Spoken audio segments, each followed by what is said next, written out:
Hello and welcome to Gilmerton Cove. I work for City of Edinburgh Council, and in conjunction with the local community group of Gilmerton Heritage Trust, we've managed to put together this refurbishment of an existing cottage above a subterranean passage system. As we descend into the cove, it lies literally 2 metres below ground level. You will see the dark caverns and tunnels that exist mysteriously below ground level.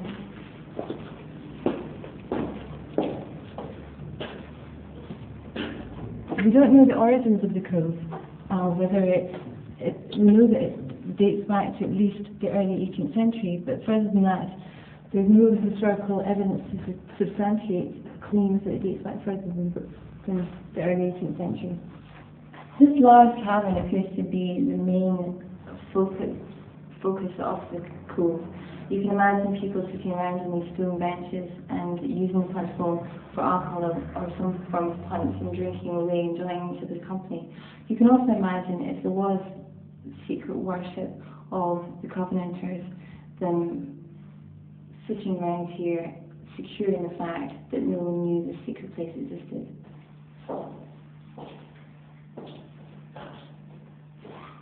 Well, we've got to start at the very beginning, and that's the legend of George Patterson.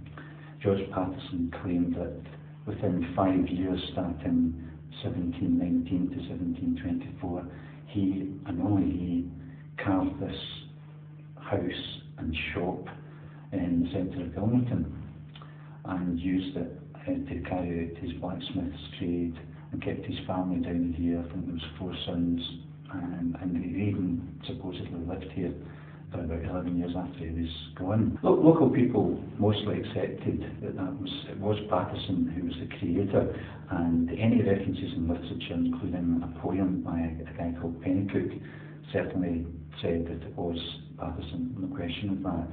Local people thought that the tunnels maybe went to Craigmillar Castle. There's 2 tunnels here, and there was also a link with the Covenanters. But about 100 years ago, a man called Cove came, and he was an amateur archaeologist with 2 friends for about 3 days. They did a survey of the place, and he had a knowledge of cave systems in the Esk Valley. So he was fairly knowledgeable, and he questioned whether or not one person, even in 5 years, could dig this out and get rid of all the debris. He also looked at the markings on the walls and thought that it wouldn't have been a blacksmith, they were more like pig marks, and was it miners and very early miners, and he came to the conclusion that it was much, much older than the 18th century. So that was the first thing people were, thinking, doesn't seem right.